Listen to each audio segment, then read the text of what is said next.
ya en estudio con Alan Tapia y Richard de la Cruz, analistas políticos, para conversar justamente de las elecciones al Congreso de la República. Alan, ¿cómo estás? Buenas noches. Buenas noches, gracias por la invitación. Honrando el compromiso de la semana pasada. Así es. Richard, ¿cómo estás? Bienvenido al programa. Fran, buenas noches. Alan, igual, siempre es un gusto poder compartir el espacio. Sí.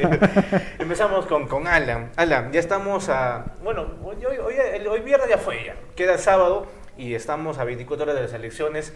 ¿Cómo ves esta última semana de campaña proselitista de los candidatos? ¿Alguien que te impactó esta última semana? ¿Alguna decepción?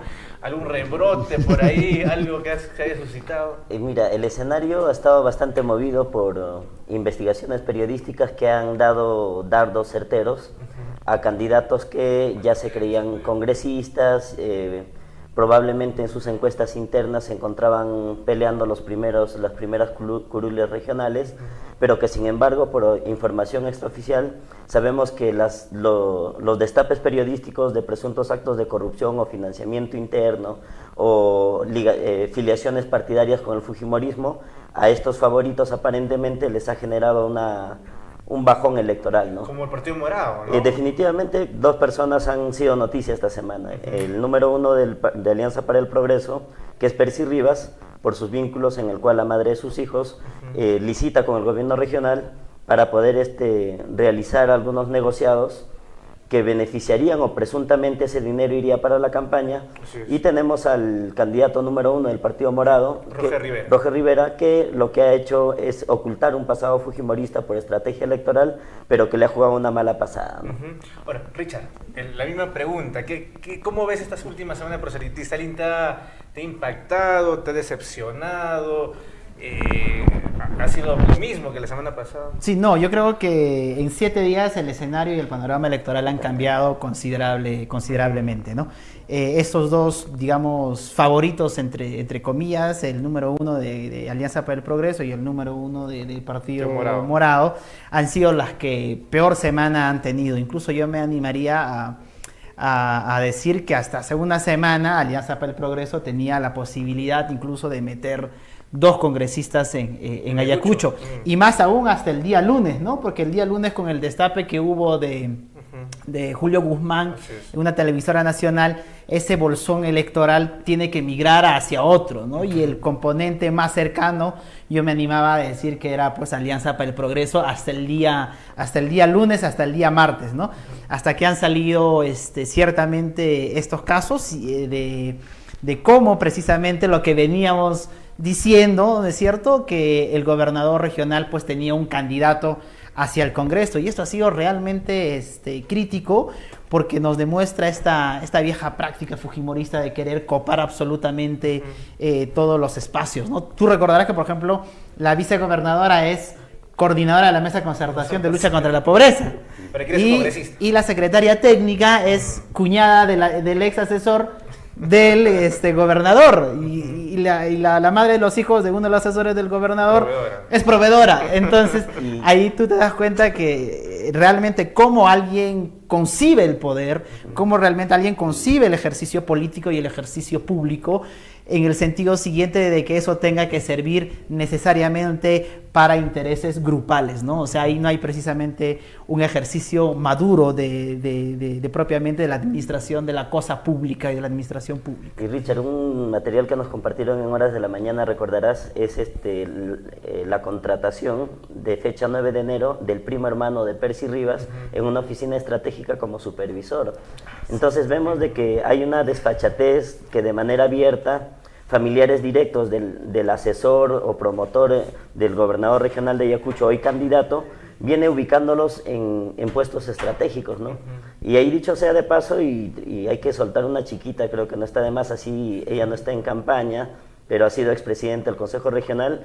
Es una desfachatez que aparezca como pionera o promotora de las fiscalizaciones, cuando durante todo un año de presidenta del Consejo Regional no hizo una sola acción de interpelación contra tanto funcionario corrupto. Me parece que el que ella integre, la señora Elizabeth Prado, integre la comisión de investigación, es una cachetada a la dignidad del pueblo de Ayacucho. Debería ser un paso al costado. Esa comisión que va a investigar los nexos de Carlos Rúa con el candidato congresal Percy Rivas y sus nexos con diversos familiares en las instituciones del gobierno regional deberían hacerlo gente proba, no gente que quiere jugar a la fiscalización. Ok, ahora vamos a empezar por el Partido Morado. Richard, yo hasta el momento no entiendo cuál es el asunto con Julio Guzmán, porque no creo que suene sarcasmo, pero no, claro. si de infidelidad hablamos, ¿qué político no ha sido infiel en su vida?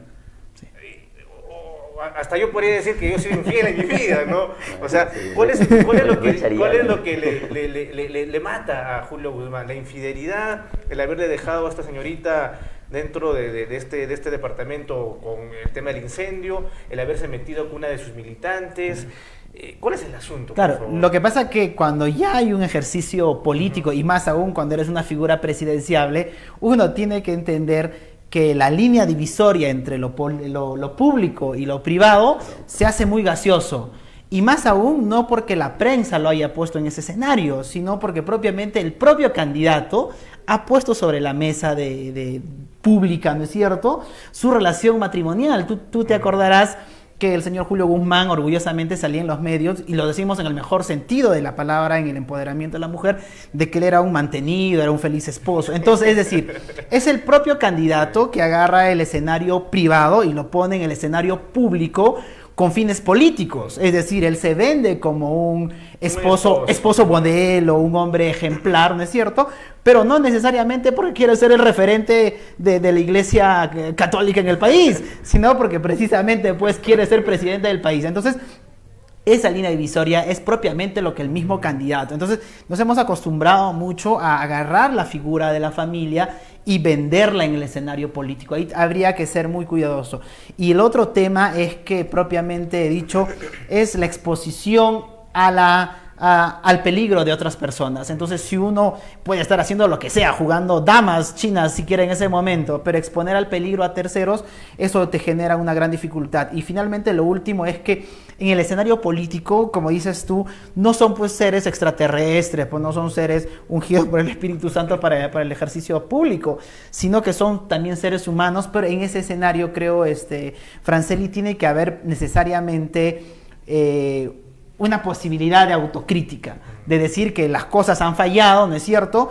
Y no necesariamente pues apelar a la victimización para decir me están atacando, caramba. Entonces, lo que la gente no lo cuestiona, vivimos en un país fundamentalmente machista, que la infidelidad muchas veces no solamente no criticada, sino muchas veces celebrada. Lo que no le van a celebrar al señor Julio Guzmán es la imagen simbólica de salir corriendo. Esa imagen realmente, esos 3 segundos del video van a quedar impregnados en las mentes para toda la vida, en la mente de los elegidos. Y adicionalmente, Franceli, eso algo que adicionalmente a lo que dice Richard, ha marcado en el debate político, es la respuesta que da en el programa de Cuarto Poder, ¿no? Esa respuesta solamente se la tengo que dar a mi esposa. Es algo como decirle al país de que de ser el presidente hay cosas que se las va a responder a sus ministros, hay cosas que se la va a responder al Parlamento, hay cosas que la va a responder ante el Poder Judicial, pero que no tiene por qué responderle al pueblo. O sea, ha sido un acto de desprecio hacia el interés público que ha generado un rechazo de la población. Pero también quisiera acotar de que este es un problema, no de que, como lo han querido presentar, que un ataque de otros partidos políticos o que por ahí el APRA esté, otros no. Me parece que si otro partido hubiera tenido este instrumento, lo hubiera guardado para la campaña presidencial que ya está próxima a proximerías. ¿No? Esto ha sido una contestación, una respuesta de Daniel Mora ante la falta de respaldo que él no recibió, porque tengas en cuenta que el problema de Daniel Mora es con la esposa y tenía que darle una contestación a ese nivel y llegó a la bajeza de filtrar hacia la prensa, presumo yo, información que él conocía, porque él, como es militar, es miembro del Cuerpo Verde, puede acceder con mayor facilidad a eso que incluso que los mismos programas que han hecho público esta denuncia. Así es. Ahora, ¿ustedes creen, y hemos vivido cuando Hildebrand saca en su semanario y da a conocer a todos los peruanos que Alan García tenía un hijo extramatrimonial, García pues se para con pecho enarbolado, en palacio. Somete a Pilar Nores. Exacto, y Pilar Nores detrás. La somete a la vergüenza más grande en, en cámaras, en prensa nacional e internacional, parlándola a su lado. Ajá. Y enfrentando un problema político, escudándose en la imagen de la mujer que aparentemente es sumisa, da un gesto de venia ante lo ocurrido. Claro. Ahí los medios quedaron calladitos, ¿no? Es que exactamente, ahí tú tienes que precisamente ver la madurez política, o sea, sin justificar, Claro, sin justificar absolutamente, como bien lo ha dicho Alan, pero la madurez política que en su momento tuvo Alan García y la inmadurez política que tiene Julio Guzmán. Porque, no hubiera ido a un programa, porque ¿verdad? claro, porque no, sino que en su momento, o sea, tú tienes las expectativas de un Alan García soberbio, ¿no es cierto? Y casi inafecto a las cuestiones más materiales del amor o de los sentimientos, de las emociones. Entonces, tú tenías un Alan García que era el mismo antes, y esa noche que la sometió a Pilar Nores, como bien lo manifiestas, ¿no? Pero en este caso, días antes, Julio Guzmán estuvo acá en Huamanga con una posición ¿no?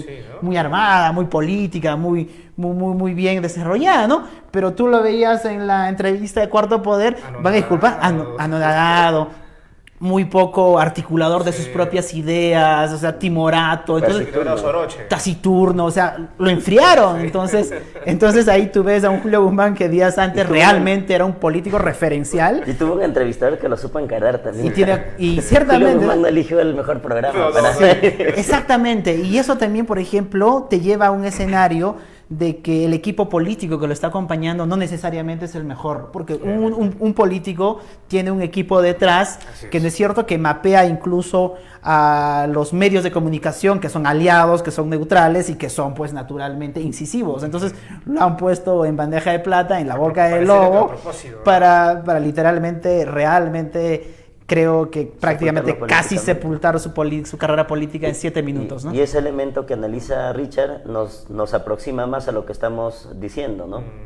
Es una pelea interna por definir la nueva cabeza del Partido Morado. Puede haber sorpresas, creo yo. No está tan lejano de que cambien de figura, puesto de que esto no se lo va a perdonar el pueblo peruano. Me permite, sí. Yo creo que lo mejor que podría pasar, y se lo he dicho también, lo he hecho público en redes, es que el Partido Morado como estructura partidaria han desarrollado una labor muy interesante. Tienen comités provinciales, distritales. Entonces, orgánicamente han desarrollado una institucionalidad partidaria muy interesante. Entonces, si es que el Partido Morado realmente pone sobre una balanza la institucionalidad o el nombre de un candidato, si prefieren el nombre de un candidato, realmente van a seguir siendo lo mismo de siempre, ¿no? Van a ser un APRA, pero de morado, ¿no? O un Fujimori, pero de morado. Porque lo mejor que pueden hacer es decirle al país, como institución, nuestro candidato ha fallado, ha equivocado, ha cometido sus errores. Nosotros priorizamos la institucionalidad del partido porque les ha costado la militancia de miles de personas. Entonces, priorizar precisamente, yo creo que esa balanza, ¿no? O Julio Guzmán o la institucionalidad del partido. Y lo mejor que pueden hacer es fortalecer la institucionalidad del partido. Ahora, Alan, ¿y tú crees que el Partido Morado sin Julio Guzmán tenga la presencia que ha estado teniendo hasta ahora? Es que lamentablemente hay dos aspectos que juegan, ¿no? Uno, el problema de los cacicazgos partidarios, ¿no? Donde el que articuló el equipo, dirigió la recolección de firmas, es el dirigente nato y a quien no lo deberían cambiar, los irreemplazables, ¿no? Y si eso no rompen dentro del Partido Morado, van a demostrar de que no es lo que han venido pregonando. Pero por otro lado, el tema del electorado, ¿no? Y esa percepción en sentido de pregunta que tú me dices es la que dice la población, es que si lo cambian a Julio Guzmán el Partido Morado no va a seguir. Entonces están inclinando la balanza que dejemos a un lado todo lo ocurrido y que el Partido Morado siga enarborando la dirigencia partidaria de Julio Guzmán. Entonces el factor poblacional que no encara a la institucionalidad partidaria, la necesidad de que no sean figuras personalistas, hasta cierto punto incluso llamarlos medio mesiánicos, ¿no? Son medio mesiánicos. Los intocables, sí, ¿no? exactamente. Entonces, si eso no se rompe por emplazamiento de los electores y por emplazamiento interno del partido, eso va a ser un partido más del montón. Ahora, Richard, ¿crees que Salvador Solar llegue al Partido Morado? ¿Está coqueteando? ¿Sabes algo? Mira, lo que pasa que lo que pasa que con Salvador de Solar es que él la tiene muy clara hacia dónde va a ir y hacia dónde tiene que ir. Y ha sido muy interesante porque han habido varios partidos que se han acercado a Salvador Solar a decirle, mira, tienes el partido en bandeja de plata, empieza a trabajar, ¿no? Y precisamente la presencia de Salvador Solar, por ejemplo, que ha tenido ahora presencia ni bien terminó el escenario del cierre del Congreso, se fue a España, ha estado en España todos meses, ¿no? Y ha vuelto, y una de las cosas primeras que ha hecho es venir a Ayacucho, ¿no? Pero ¿por qué viene a Ayacucho? Le gusta el clima, ¿no? Lo tratan bonito. Sí, lo que pasa, y concuerdo, he tenido serias diferencias con el ex congresista que entrevisté hace rato, pero lo cierto es que Ayacucho en los siguientes años va a ser referencia. Y en este momento Ayacucho literalmente está de moda. Y entonces tú venir a Ayacucho, ser un referente, lanzar una candidatura, tú te imaginas a Salvador Solar en Ayacucho, de cara al Bicentenario, caramba, sería pues un Toledo juramentando en Machu Picchu, ¿no? Pero, de verdad, entonces yo creo que ahí pero lo que pasa es que mucha gente que estaba acompañando a Julio Guzmán en un inicio, hay mucha gente que ha empezado a acompañar ahora y ha renunciado hace 2 años, año y medio, han empezado a migrar mucha gente técnica, porque la figura de Julio Guzmán, es que eso también es lo malo, ¿no? Es decir, Julio Guzmán es una figura hecha en laboratorio, no es un candidato que ha nacido propiamente de la militancia, es un candidato que, caramba, es simpático, se para bien, habla bien, articula bien sus argumentos, ¿no es cierto? Sus gestos son bastante espontáneos, entonces es una figura hecha en un laboratorio. Entonces, cuando suceden este tipo de problemas, es una figura que trastabilla, ¿no? Pero es muy diferente, por ejemplo, que hubieran escándalos en el caso, por ejemplo, de Marco Arana, ¿no? La administración de la crisis, estoy seguro que absolutamente sería mucho más diferente, porque la labor de Marco Arana, pues, con las diferencias que uno ha tenido con la izquierda, es una cosa mucho más elaborada, de discurso de años, de militancia, de activismo en su agenda, ¿no? Alan, ¿tú ves presidenciable realmente a Salvador Solar? Yo lo veo que es el candidato de Vizcarra y de un sector de la gran burguesía nacional que necesita reacomodar sus fichas en el escenario electoral. Ya tienen una directiva clara de que los viejos partidos políticos, aquellos sectores que ya han sido presidentes de la República o que eventualmente ya pusieron presidente en el pasado, ya no les son útiles en este escenario. Entonces, fíjate, si un primer ministro de otro gobierno sale e intenta llegar a regiones, ningún presidente regional lo recibiría. Y si lo están recibiendo a Salvador de Solar, como lo recibió Carlos Rúa en Ayacucho, lo recibió el alcalde, fueron con banda y orquesta al aeropuerto, le hicieron todo un recibimiento como candidato ya, es una orden de palacio. O sea, y si tú le haces seguimiento a los demás gobiernos regionales, verás que esto va a ser sintomático.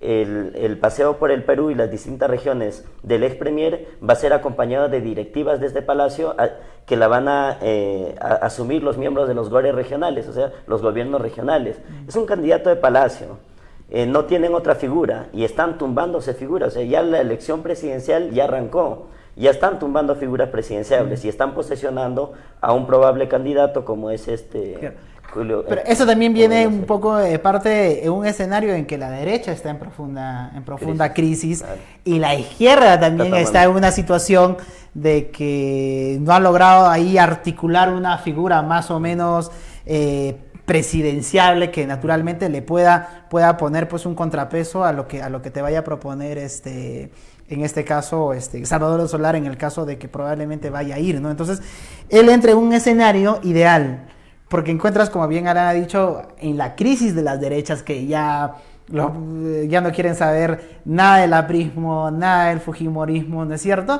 Y por otro lado también, pues, y lo van a vender, no lo van a vender como un candidato de derecha, va a entrar como un candidato de centro, ¿no? Y ahí, claro, y ahí también hay varios discursos del candidato que se acomodan muy bien, ¿no? O sea, ya no es pues la derecha bruta e intransigente, ¿no? Esta va a ser ahora una derecha que es capaz de discursar pues, sobre género, es capaz de plantearte un argumento sobre el tema de la agenda cultural o sobre el tema del ambiente. Sí, aquí detrás de las redes nos preguntan, ¿no? Pregúntale si Guzmán está condenado a no ser presidente. O sea, ya está condenado, ya no es presidenciable Guzmán, o conociéndonos a los peruanos, si Alan García ha sido 2 veces presidente, Keiko está a punto de ganar, Kenji puede ser presidente también. Mira, yo creo que la mente de los peruanos es profundamente frágil, ¿me entiendes? O sea, es profundamente frágil en el sentido siguiente de que pasan circunstancias, pero hasta cierto punto te diré que hasta cierto punto hasta la población puede ser más tolerante con hechos de corrupción que con esa imagen de Julio Guzmán corriendo, realmente, Sí, ¿no? realmente. Sí, Porque sí, tú puedes decir, ¿tú te imaginas que en esa escena Julio Guzmán hubiera terminado saliendo tranquilamente, campante, ¿no es cierto? Caminando tranquilo, y te juro, gran población de masculina, hasta ni siquiera lo hubiera criticado, lo hubiera celebrado, ¿no? El campeón, el no sé qué, caramba, ¿no? Entonces, eso, pero yo creo que en un país como el Perú, en el que las circunstancias políticas son tan diversas, las agendas se mueven, este escenario no lo hubiéramos imaginado hace 2 años atrás, ¿no? Con un Alan García suicidado, con una Keiko prácticamente presa, ¿no es cierto? Y con un provinciano en Palacio, ¿no es cierto? Y Pedro Pablo Kuczynski prácticamente vacado. Entonces nadie se hubiera imaginado ese escenario, ni los mejores politólogos, ni los mejores... Viendo el caudillismo de Julio Guzmán, va a postular, ¿sí? Al margen de las apreciaciones que tengamos, el llamamiento interno que le hagan, él es el caudillo del Partido Morado, va a postular. Pero este instrumento de lo ocurrido se lo van a refregar en elecciones, y de acuerdo a cómo generen una matriz de opinión en la población, puede o no surtir efecto. Se tendría que tener su principal contendor de Julio Guzmán un asesoramiento político, mediático, que le permita posesionar en el imaginario colectivo lo que ha ocurrido ahora. Bueno, eso ya lo tendríamos que ver en su momento. Lo que cometió podría ser Salvador Solar, ¿no? Sí, no, claro, lo que pasa es que en ese escenario el que le peleaba el nicho electoral propiamente dicho era pues Salvador del Solar, ¿no? O sea, si Iván Salvador y Julio Guzmán peleaban precisamente ese nicho electoral porque más o menos tienen características similares muy parecidas como candidatos. Entonces, y además tú recordarás que lo que pasa es que la figura, esto en ciencias políticas se habla cuando hay una figura de un outsider empieza a crecer como la espuma, pero llega solamente hasta un nivel, no es un crecimiento permanente, llega hasta un nivel y es precisamente en ese nivel de crecimiento en el que necesita mayores condiciones políticas o para mantenerse, crecer un poco más y llegar. Pero en el caso de Guzmán ha ido creciendo, se ha mantenido y, por ejemplo, en la encuesta que saca Ipsos y Datum, ahí hay un descenso, por ejemplo, de 2 puntos de Julio Guzmán como figura presidenciable antes del escándalo. Exactamente, Verónica. Antes del escándalo. Y Verónica un poquito más posicionada. Entonces habría que calcular después del escándalo cuánto más va a caer. Entonces, por eso precisamente cuando existe a los líderes verdaderamente se los conoce no en el fragor de las portátiles porque todo el mundo lo abraza y lo besa, ¿no es cierto? A los verdaderos liderazgos se los conoce a la hora de administrar la crisis política. Entonces, y precisamente no han tenido muy buenas referencias a la hora de administrar esta crisis pero política que los les ha tocado. Candidatos presidenciables, Franchelli, van a tener su talón de Aquiles, ¿no? Los que están ya saliendo en las encuestas, ponte Verónica Mendoza, con la agenda de Nadine, que se va a profundizar en estas fechas. Yo creo que en un año eso ya va a pasar a mérito de juicio oral. Entonces la van a convocar, si no es mínimamente como testigo, o la van a comprometer como coautora, ¿no? O sea, el problema con ella es grave. Barnechea, el Partido de Acción Popular no le va a perdonar haber ido a la Casa del Pueblo, ¿no? Que es al entierro de Alan García. Y le está compitiendo el ex congresista Johnny Lescano, que probablemente use eso internamente para ser él el candidato presidencial. Entonces vemos de que todos van a tener algo de donde el otro candidato lo intente jalar. Y Lescano tiene el tema del acoso, pues, ¿no? Su trabajador. Y si él va, igual va a tener algo, ¿no? Claro, exactamente. Pero ¿no? van a ser figuras nuevas, o sea, lo que mencionaba Richard, ¿no? Las figuras clásicas, por decirlo de algún modo, no van a contender en las mismas condiciones. Yo hasta me atrevo a decir de que Keiko no va a postular en esto. Pero yo sí creo que en este escenario va a ser un escenario, yo creo que hasta ahora incluso es un escenario favorable para la izquierda.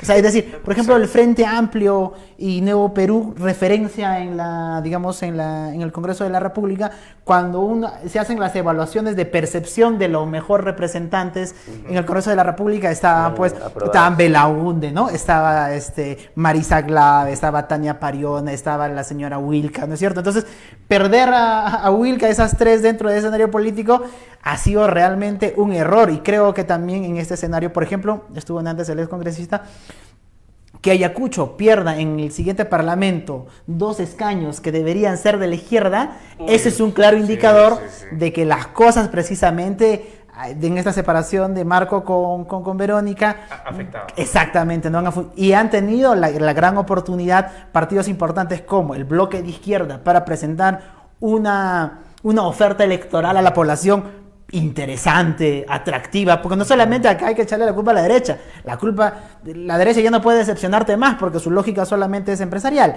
Hay una lógica también y hay una responsabilidad de la izquierda de no lograr articularse y no ofertar una propuesta política interesante para la población. Y esa era justo la siguiente pregunta a través de las redes sociales de Doris Flores, nos dice, Perú Libre es la única agrupación política de izquierda, ¿eso es cierto? Bueno, yo creo que hay que decir las cosas como son, ¿no? La corrupción hay que combatirla sea de derecha o de izquierda. Y yo discrepo con muchas personas que conversan conmigo y me dicen, oye, yo he ido al gobierno regional de Junín y ahí se llaman desde el portero de la puerta hasta el otro que te atiende en la puerta del gobernador regional Vladimir Cerrón, te dicen compañero, pase. Y yo le digo, oye, vete a Alfonso Ugarte, hay un lugar que se llama la Casa del Pueblo y también se dicen compañeros, y son corruptos, y son de derecha, y ahí tenemos corruptos de izquierda. Entonces, no se puede justificar, bajo el manto de la impunidad, que por el hecho que tenga una bandera roja con el lápiz, tengan que ser de izquierda, ¿no? Para mí, es un sector progresista, pero que tienen un liderazgo comprometido con actos de corrupción, ¿no? Entonces, no me parece muy correcto plantear de que son la única alternativa. No, hay varias alternativas. Es más, esa polarización de varias alternativas precisamente es la falta de unidad del sector. Sí. Ahora, Richard, Roger Rivera, o Roger Rivera como se pronuncia, salió en fotografías con fujimoristas de Huancavelica, uno también de Ayacucho. Sin embargo, él ha señalado que su chamba, así nos ha dicho, su trabajo, lo que le genera ingresos es que él es especialista en temas electorales, ¿no? Y que ha asesorado pues, no solamente al fujimorismo, sino a diferentes partidos, movimientos regionales. Eso es lo que él argumenta. Claro. Para ti. Sí, mira, o sea, yo creo que hay una cosa muy, muy básica, ¿no? El señor dice que, bueno, lo conozco también a Roger, y él dice que ha estado solamente en una sola reunión acompañando a un candidato para levantar información de una absolución de un proceso dentro del jurado, ¿no?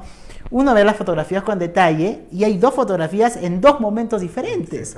Es decir, él no ha estado no solamente un día acompañando a ese candidato, sino ha estado en varios momentos acompañando... Era mucha información en recoger. Acompañando al candidato. Y ahora, las personas que han estado, ¿no es cierto?, dentro de los procesos electorales, porque yo también he estado dentro de procesos electorales, y las observaciones que te hace el jurado electoral o el jurado nacional son de tipo documentario administrativo. Es decir, o sea, trabajo de gabinete, ¿no? Que el señor no ha declarado su camioneta, que el señor tiene un proceso que no ha declarado, ¿cierto? Entonces, es sobre todo una labor de carácter, insisto, documentaria administrativa.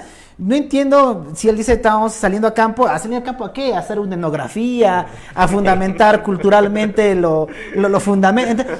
Eso es lo que voy. Dicen, queremos ser gente nueva, ¿no es cierto? Entonces, pero la gente nueva tiene que tener la capacidad de reconocer los errores. Es decir, ha sido un error acompañar a este señor, ha sido una equivocación brindarle mis servicios, no sé, profesionales, a acompañarlo más allá de los servicios profesionales, en lugar de pretender ocultar información o precisamente creer que la gente simplemente le va a creer. Entonces, porque ahora creo, y eso me alegra a mí muchísimo, que ya la cultura electoral cada vez va mejorando un poco. No como la velocidad que quisiéramos, pero creo que los jóvenes ahora exploran, ¿no es cierto? Con este tema del cierre del Congreso, del Tribunal Constitucional, como así un curso acelerado de 6 meses de Derecho Constitucional, y una vez un constitucionalista decía en Lima, qué bacán, porque ahora los jóvenes, algunos de ellos ya caminan con la Constitución en el celular, ¿no? Que el artículo no sé qué, y al toque. Entonces, eso también te demuestra que las cosas ciertamente van por buen camino, ¿sí? No hay que ser tan pesimistas. Yo creo que el candidato del Partido Morado, así como el de Alianza para el Progreso, debieron haber hecho una lectura a la frase célebre de Pepe Mujica, ¿no? Que si lo que quieres es hacer dinero, no te metas en política. Y ellos han cometido ese error porque se está develando, principalmente en Percy Rivas, ese interés por la cosa pública para hacer dinero en lo privado. Y esa combinación no es buena. Hacer dinero con la política a través de familiares directos, como es la ex esposa o esposa, como es del primo hermano, eso es un síntoma de que el interés no es servir a la población.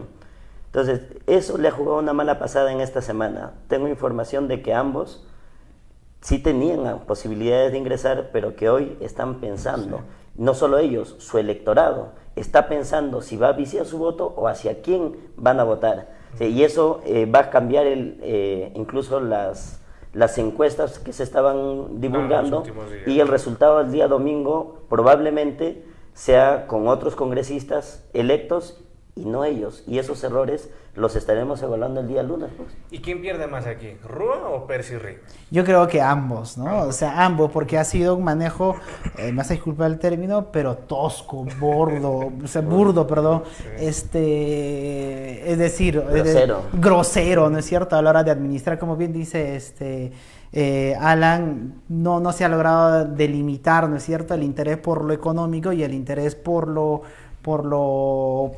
la labor política.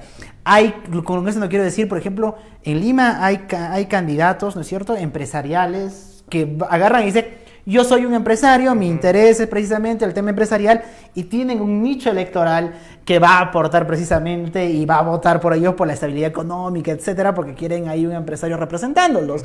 Pero lo que uno no puede hacer, insisto, reitero, es pretender jugar con la inteligencia de la población, decirle caramba, porque yo recuerdo que un par de eventos lo he escuchado hablar refiriéndose al candidato de Alianza para el Progreso sobre la reforma de la Constitución y el modelo económico. Entonces yo digo, carambas, el señor Plata como Cancha, que ha hecho precisamente su imperio económico en base al modelo económico, no creo que sea muy convencido de querer cambiar la Constitución y cambiar precisamente el régimen económico, Richard, ¿no? En el debate en Coracora yo lo vi mediante la transmisión que hicieron mediante las redes sociales, a Percy Rivas hablando del sentar las bases para la Asamblea Constituyente y una nueva Constitución para el Perú. Esa es una farsa, y está ligado entonces a la información que manejamos, ¿no?, que César Acuña hace una semana atrás iba a visitar Ayacucho, y Percy Rivas dijo que no venga. Y es más, les dijo, díganle que tengo un meeting o una actividad en el sur y que no puedo defraudar a esa gente y que esa es la garantía para ser electo. Y esa fue la justificación que mandan a Lima. Pero eso tiene una respuesta. Yo creo que algún periodista acucioso en Ayacucho a César Acuña le hubiera dicho si Alianza para el Progreso está de acuerdo o no por una nueva constitución, y la respuesta hubiera sido contundente, no, porque ellos tienen una política abierta de la defensa a la constitución golpista del fujimorismo, y coinciden en las votaciones con el fujimorismo. O sea, no es cierto lo que Percy Rivas viene difundiendo, es una mentira, una falacia y una estafa. O sea, eso es estafar al electorado, decirle voy a hacer esto cuando no lo va a hacer. Además tú te recordarás, ¿no es cierto?, que precisamente cuando Vizcarra disuelve el Congreso, han salido varios congresistas que dijeron que precisamente había sido el hijo de César Acuña, Richard Acuña, que en la reunión previa había convencido a Mercedes Arao diciendo que toda la logística de Alianza para el Progreso iba a ser precisamente para darle soporte al gobierno de Mercedes la Breve, ¿no? Entonces, yo creo que ahí hay que tener memoria, porque precisamente los partidos que bloquearon y que declararon inhabilitado temporalmente al presidente Vizcarra han sido pues el APRIM, y los que han jugado un rol fundamental ha sido Alianza para el Progreso, Acción Popular. Entonces, claro, por lo menos ahí en Acción Popular ya sabías, ¿no?, lo de Vitocho, ya sabías lo de Johnny Lescano, ¿no? Pero la figura que cerró en este caso, o que terminó de poner el candado para que Mercedes Arauz termine de votar, fue el soporte que prometió Alianza para el Progreso. Y tú te acordarás que ni bien disolvieron el Congreso, fue precisamente Marisol Espinosa la primera que judicializa el caso para que la disolución no surte efecto. Entonces estamos hablando de una agrupación política que ciertamente hasta ha dado muestras innumerables de que ni siquiera tienen una figura política fuerte en el Congreso de la República. Siempre ha sido furgón de cola del fujimorismo y de la PRI. Vamos a lanzarle preguntas a nuestros televidentes a través de las redes sociales. Amílcar Garagundo Solier dice, ¿el voto de protesta es derecho de la izquierda o de la derecha? Dice que esta es una pregunta, entre le pone Belmo. ¿De quién es este voto de protesta? Alan, por favor. Mira, yo sigo insistiendo en la tesis que he planteado en cuanto programa me han invitado. El voto de protesta, que tiene aproximadamente un 34%, que es, no el voto de protesta, el voto viciado y blancos, que tiene esa aproximación, es a consecuencia del cierre del Congreso. Si hay quienes dicen, no voy a ir a votar porque cada vez que elijo ocurre que no representan los intereses para los cuales yo voté en el Congreso. Pero pasa que una agrupación política que antes creía en la insurrección, luego creyó en la participación electoral, recolectó sus firmas, no pudo. Luego de no poder, porque querían postular candidatos, ahora dicen, postularemos en unas circunstancias venideras, cuando hay una nueva constitución y buenas reglas de juego. Entonces, ¿quién les entiende, no? Y ellos quieren ahora irrogarse ese 34% para tener presencia política y en juego con Vizcarra, porque Vizcarra o el Ministerio del Interior, que es torpe, les da tribuna deteniendo, ahora ya son 4 detenidos, cuya acción hay que rechazar, ¿no? La acción de la policía de detenerlos, porque eso lo que hace es generar una victimización de ese grupo que está pretendiendo irrogarse esa gran cantidad de votos que van a viciar. No es trabajo de ellos. Entonces, el voto viciado no es de derecha ni de izquierda. El voto viciado que vamos a ver después del 26 es de quienes van a viciar a propósito, por rechazo al Congreso disuelto y la continuidad de esos personajes, y hay quienes por errores técnicos van a también viciar su voto. Entonces, que no se irroguen quienes no tienen una fuerza política para representar dicho evento. Richard, acá Armando Salvatierra nos lanza 2 preguntas, ¿ya? Nos dividimos. La primera, a ver, para Richard. ¿Consideras que esta fue una campaña muy pobre en propuestas? Mira, yo creo que en general fue pobre, no solamente en el sentido de la propuesta, sino también en el sentido en general, sin excusar a un candidato. El tiempo ha sido tan corto que hasta 28 de diciembre ni siquiera se sabía con certeza quiénes eran los que tenían la calidad de inscritos. Entonces, han tenido prácticamente casi 3 semanas y un poco más para terminar de hacer una campaña. Entonces, y lo otro es que ha sido... antes de ser pobre en propuestas, ha sido un escenario bastante demagógico a la hora de las propuestas, ¿no? Reformar la Constitución, una asamblea constituyente, por ejemplo, ahí planteaban el tema de eliminar la inmunidad parlamentaria. Entonces, la inmunidad parlamentaria, por ejemplo, claro, la inmunidad parlamentaria tiene 2 componentes, ¿no? La inmunidad de proceso y la inmunidad de arresto. Entonces, nadie sabía qué la de arresto, qué la de proceso, no, necesario inmunidad. Entonces, a ese tipo de cosas me refiero, pero también hay algunas cosas coherentes que algunos candidatos han planteado, porque no podemos, digamos, en este momento brindar preferencias, pero creo que hay que mirar un poquito más hacia los otros no favoritos, porque precisamente tenemos casi 48 horas antes de las elecciones. Hay todavía tiempo para... A lo corto, por favor. La segunda pregunta de Armando Salvatierra es, ¿habrá sorpresas en los resultados del domingo? Definitivamente, porque a raíz de los últimos sucesos, la población de Ayacucho ya sabe por quién no va a votar. Y si era que querían votar por ellos, decidieron no votar y están evaluando nuevas posibilidades. O sea, hay un bolsón de voto cautivo de Percy Rivas y del Moradito, Roger Rivera, que están buscando por quiénes votar, porque no van a votar por alguien que participó por el fujimorismo, como es Roger